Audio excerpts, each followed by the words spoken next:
So hello everyone, welcome back to my channel. So first of all I am very very sorry कि video बहुत ही ज़्यादा late हो चुका है। आगे से वीडियो बिल्कुल भी नहीं लेट होने वाला, इसके बाद से वीडियो एकदम से कंटिन्यूसली आने वाला है। सो मुझे बस इस बार माफ़ कर दीजिएगा। और आज हम जो पढ़ने वाले हैं वो है civics NCERT class 6 chapter 2 diversity and discrimination. So चलिए शुरू करते हैं। In the previous chapter you have discuss the meanings of diversity. So इसके पिछले वीडियो नहीं, इसके पिछले चैप्टर में हमने पढ़ा था डाइवर्सिटी का मतलब क्या क्या होता है। सो डाइवर्सिटी का मतलब होता है differences. Sometimes people who are different from others are teased, laughed at or not included in a certain activity or group. तो कभी कभी क्या होता है ना, जो लोग हमसे थोड़े अलग होते हैं, हमसे थोड़े डिफरेंट होते हैं, उनके ऊपर हंसा जाता है, उनको टीज़ किया जाता है। टीज़ करने का मतलब होता है चिढ़ाना, या फिर क्या करते हैं ना, उनको हम अपने ग्रुप में या फिर उनका एक अलग ग्रुप बना देते हैं, या फिर उनको हमारे ग्रुप में या फिर हमारे एक्टिविटी में हम जो काम कर रहे हैं उसमें हम उसको इंक्लूड नहीं करते। So we feel hurt, angry, helpless और सैड व्हेन फ्रेंड्स और others treat us in such a way. तो हमको क्या होता है ना, जब भी हमको उस तरीके से कोई ट्रीट करता है या फिर हम किसी को देखते हैं उसको अगर ऐसे अलग तरीके से ट्रीट किया जाता है, सो हमको भी अच्छा नहीं लगता। वी ऑल्सो गेट हर्ट, हमको भी गुस्सा आता है, हमको भी बहुत दुख होता है। So have you ever wandered why this happens? तो आपने कभी सोचा है क्या ये क्यों होता है?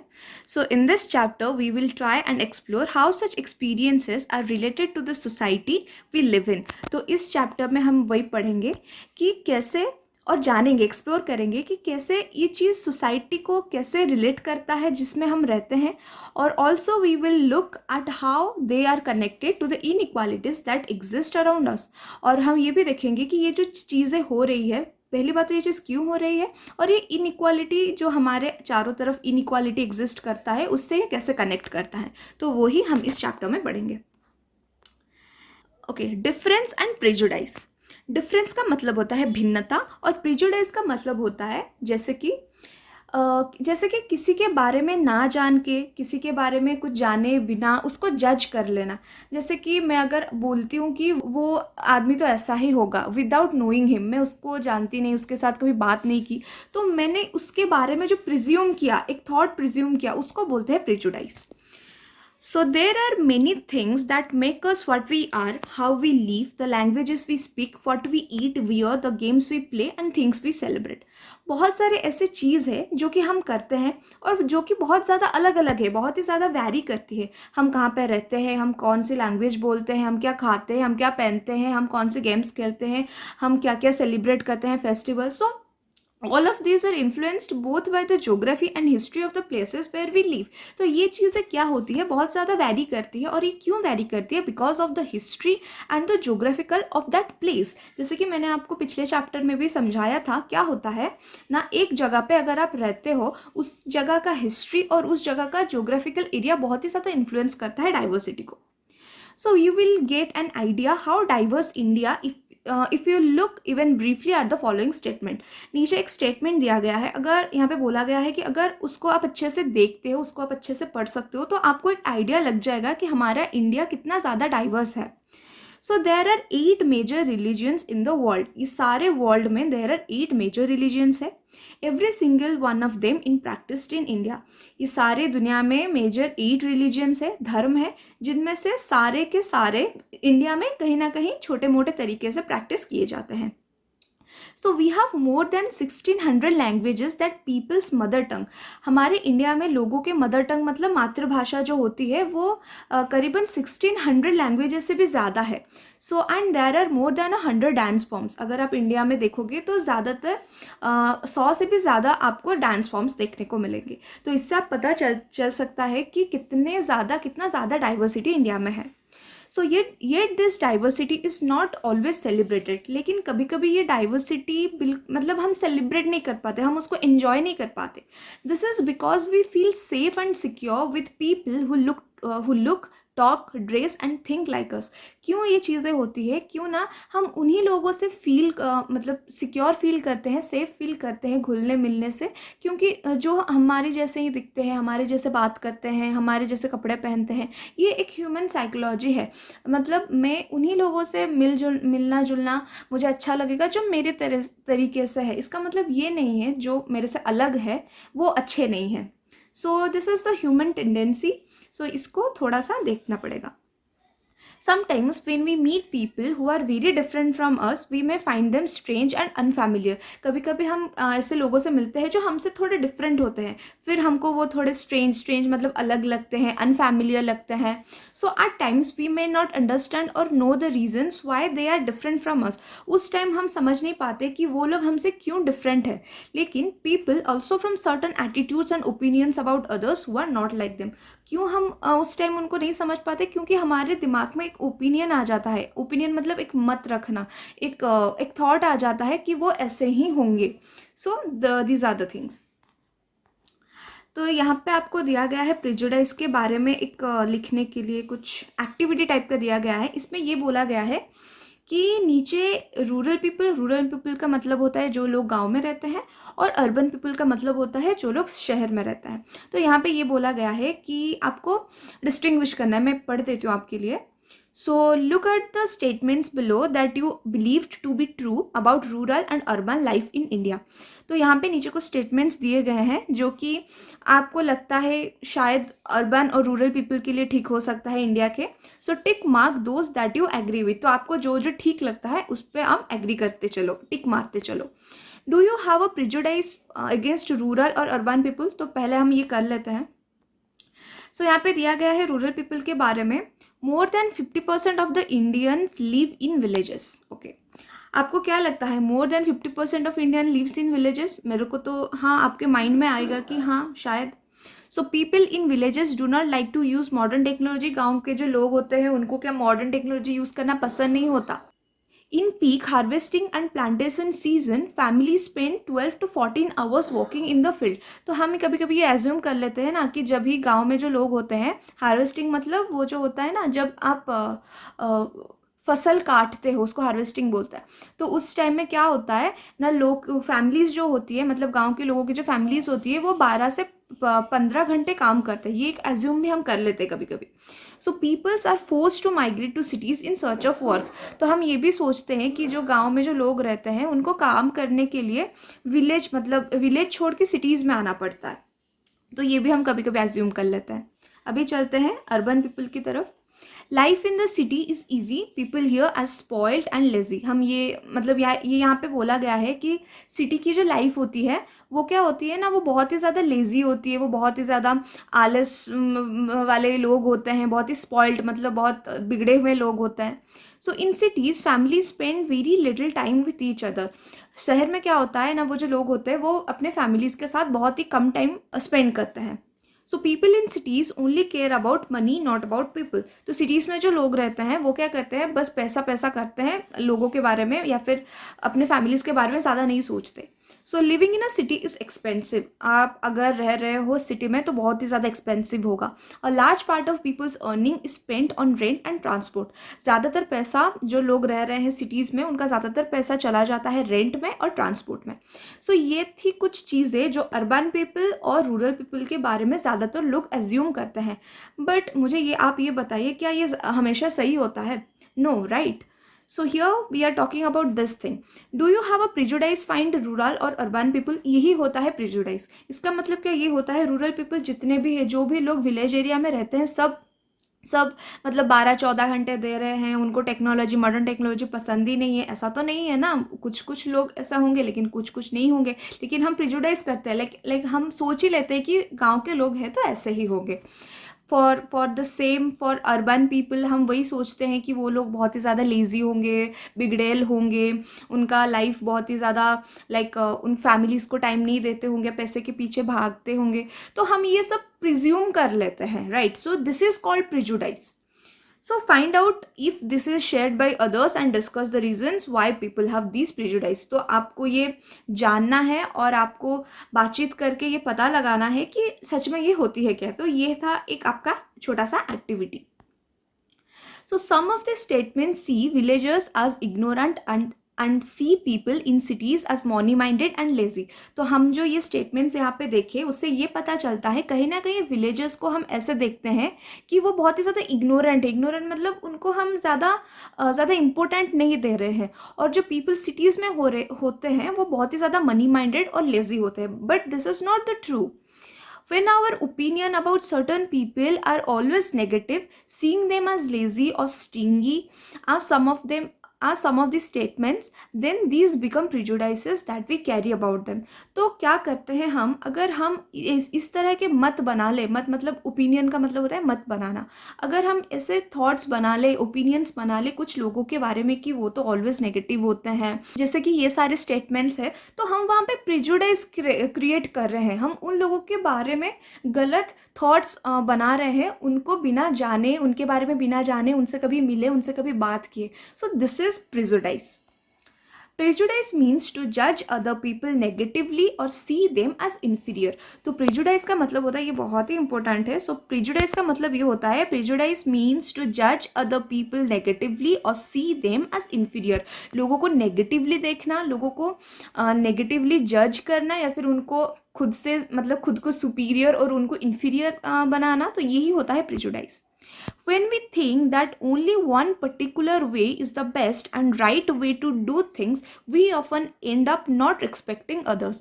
जब हम सोच लेते हैं कि यही चीज़ है जो कि सही है, ओके, यही चीज़ है जो हम कर रहे हैं वही सही है, बाकी जो कर रहे हैं वो गलत है, तो वहाँ पे हम क्या कर रहे हैं, दूसरों को रिस्पेक्ट नहीं दे रहे हैं, हम उनके थॉट्स को गलत और अपने थॉट्स को सही बोल रहे हैं.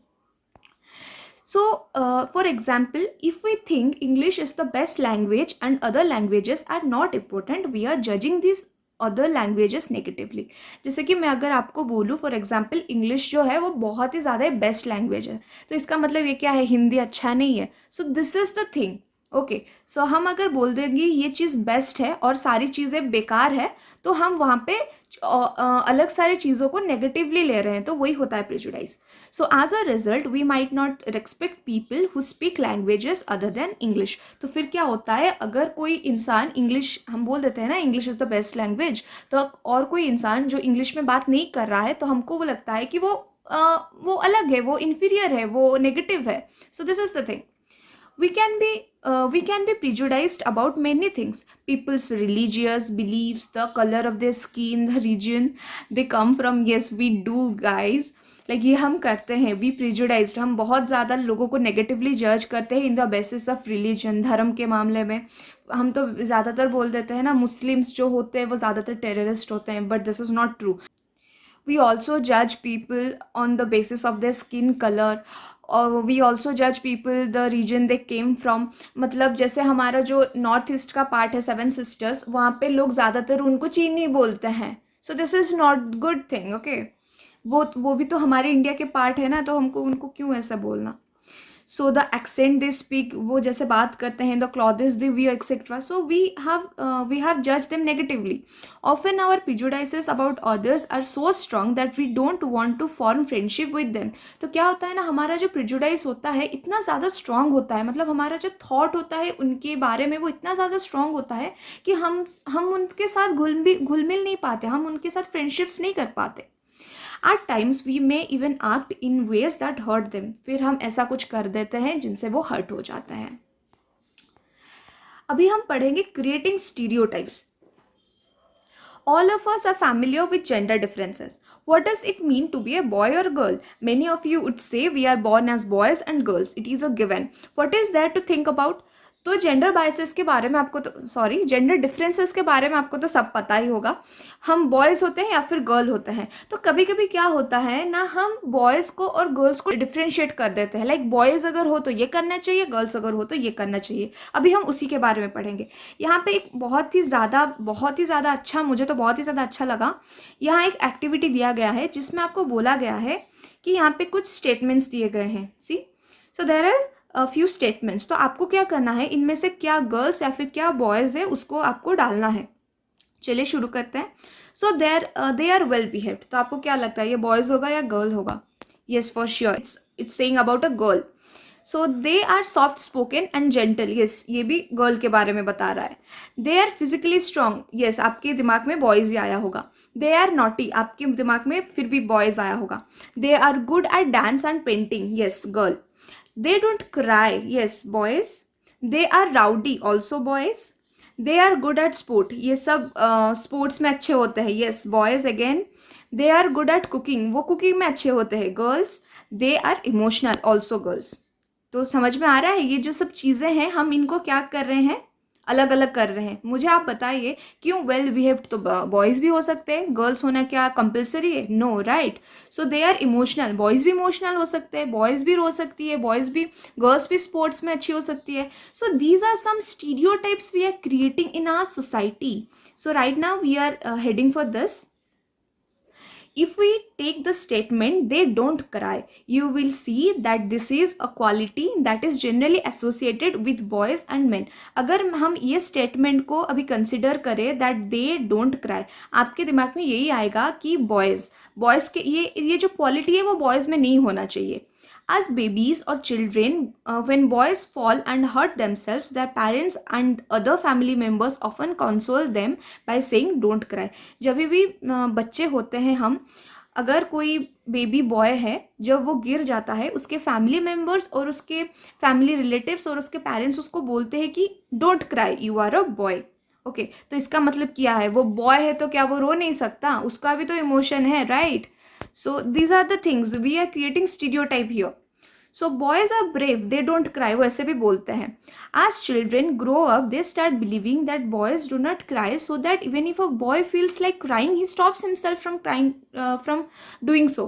तो क्या होता है ना, जब हम बचपन से हमको यही बोला जाता है कि तुम बॉय हो, तुम रो मत, तुम गर्ल हो, तुम अच्छे से बात करो, ये सब सुनते सुनते जब एक बच्चा बड़ा होता है तो उसको आगे जाके अगर कभी रोना भी आएगा तो वो रोता नहीं है और वो खुद को बोलता है कि नहीं मैं बॉय हूँ, या फिर I am a man, I can't cry.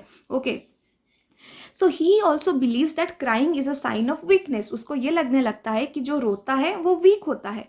क्यों? ऐसा क्यों है? ऐसा क्यों है? अगर किसी को रोना आ रहा है तो वो रो सकता है, this is purely normal. So even though both boys and girls sometimes want to cry, especially if they are angry or एक second, or in pain, as they grow older, boys learn or teach themselves not to cry. तो क्यों, ये क्यों गलत है? अगर किसी को रोना आ रहा है तो वो रो सकता है, लेकिन आहिस्ता आहिस्ता क्या होता है, जब बच्चा बड़ा हो जाता है वो खुद को वो सिखा देता है कि नहीं मुझे रोना नहीं है, नहीं तो मैं week लगूंगा. So if a grown boy cries, then he feels that others will either tease them or laugh at him. Okay, तो क्या होता है ना, उसको लगता है कि नहीं अगर मैं रोऊंगा या फिर किसी को बोलूंगा तो सब मेरे को टीज करेंगे या फिर मेरा मजाक उड़ाएंगे. सो वो क्या करता है, so he stops himself from doing so in front of others. फिर वो अपने कंट्रोल कर लेता है, अपने गुस्सा वुस्सा कंट्रोल कर लेता है, अपना इमोशन कंट्रोल कर लेता है. This is the way boys are and this how girls are. तो यहाँ पे स्टीरियोटाइप हो रहा है कि हाँ बॉयज ऐसे होंगे, गर्ल्स ऐसी होंगी. These are statements we hear constantly and accept without even thinking. तो ये जो statements आ रहे हैं लाइक तुमको ये करना चाहिए, तुमको वो करना चाहिए, इस सारे statements को हम क्या करते हैं blindly, मतलब कुछ बिना सोचे समझे हम इसको accept कर लेते हैं. इवन हम उसके बारे में थोड़ा सा सोचते भी नहीं हैं. And we start believing that each one of us must behave accordingly. और हमको ये लगने लगता है कि yes हमको तो यही ही करना चाहिए. We fit all boys and all girls into an image that society creates around us. तो हम क्या करते हैं, ये सोच लेते हैं कि बॉयज़ ये होने चाहिए और गर्ल्स ये होने चाहिए जो सोसाइटी हमारे चारों तरफ क्रिएट कर चुकी है. So this is purely wrong. Do whatever you want to do. तो उसके बाद दिया गया है you can take other statement such as they are soft and gentle or they are well behaved and discuss how these are applied to girl. तो ये जो statements है that they are soft and gentle, वो soft होती है, gentle होती है, वो बहुत ही ज़्यादा वेल बिहेव्ड होती है, ये अप्लाई किया जाता है गर्ल्स के ऊपर. Do girls possesses this qualities at birth. ये जो क्वालिटीज़ है क्या जब एक बच्ची या फिर गर्ल जन्म लेती है उसके अंदर होके आता है क्या? नहीं, राइट. सो और do they learn such behaviour from others. क्या ये सारी चीज़ें उनको उनसे सीखना चाहिए? What do you think about girls who are not soft and gentle and those who are naughty? तो आपको क्या लगता है अगर कोई गर्ल है जो नॉटी है, जो वेल बिहेव्ड नहीं है, या फिर वेल बिहेव तो होना चाहिए सबको, लेकिन जो सॉफ्ट नहीं है, जो नॉटी है थोड़ा, तो आपको क्या लगता है वो बुरी है? नहीं, मतलब उसको जो है वो है, उसको हम जज नहीं कर सकते. So when we fix people into one image, we create a stereotype. जब हम क्या करते हैं ना, एक बंदे को या फिर एक इंसान को हम एक इमेज में फिक्स कर देते हैं. ओके, लाइक हम क्या करते हैं उसको, वो तुमको ऐसा ही बनना होगा, अगर तुम इससे थोड़ा ऊपर नीचे होती हो तो तुम गलत हो, हम ये कर देते हैं जो कि गलत है.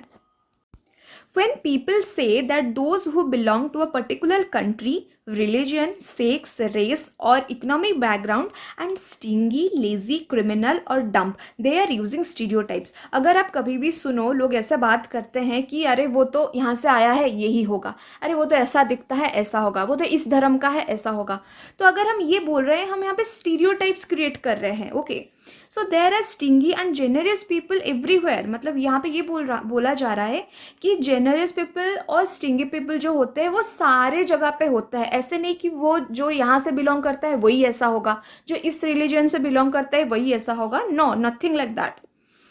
सो in every country, in every religion, in every group, whether rich or poor, male or female, ये सारे जो स्टिंगी लेजी इंसान होते हैं, जेनरस पीपल होते हैं, ये सारे जगह पे होता है. And just because some people are like that, it is not fair to think that every one will be the same. आप ऐसे नहीं बोल सकते कि एक इंसान वहाँ से आया होगा तो ऐसा ही होगा. नहीं, सारे पीपल सेम नहीं होते. हाँ, मैं मानती हूँ कुछ कुछ वैसे हो सकते हैं, लेकिन सारे तो कभी नहीं. So without even knowing him or her, you can't say like that. Stereotype stops us from looking at each person as a unique individual with his or her own special qualities and skills that are different from others. ये जो stereotypes है ये क्या करता है, हमको नहीं देखने देता. क्या नहीं देखने देता कि इंडिविजुअल के अंदर क्या यूनिकनेस है, वो हमको ये देखने नहीं देता. यहाँ पे यही बोला जा रहा है. दे fit large number of people into only one pattern और टाइप. तो ये क्या करते हैं ना, सारे लोगों को एक जैसे ही मतलब बना देते हैं कि तुम ऐसे ही होने चाहिए, अगर नहीं हुए तो you are wrong. Stereotypes affect all of us as they prevent us from doing certain things that we might otherwise be good at. तो stereotype की वजह से क्या होता है, अगर हम कुछ चीज़ों में अच्छे होते भी हैं, क्योंकि कुछ लोगों को वो अच्छा नहीं लगता, हम वो नहीं करते, लेकिन शायद हम उसमें बहुत अच्छा कर सकते हैं. So stereotypes is a enemy of our society, I can say. So आपको मतलब ये चैप्टर अच्छे से पढ़ना चाहिए. सो या that is it for today's video. Video काफ़ी ज़्यादा लंबा हो चुका है, मैं उसको ज़्यादा लंबा नहीं करना चाहती, और इसके आगे हम पढ़ेंगे नेक्स्ट वीडियो में, और मैं वीडियो जल्दी लाने वाली हूँ, इससे ज़्यादा लेट तो होगा नहीं. If you like this video, then please do the black thumb blue, and if you have any queries or any doubt regarding this video, you can ask me down in the comment section. So yes, thank you, bye bye.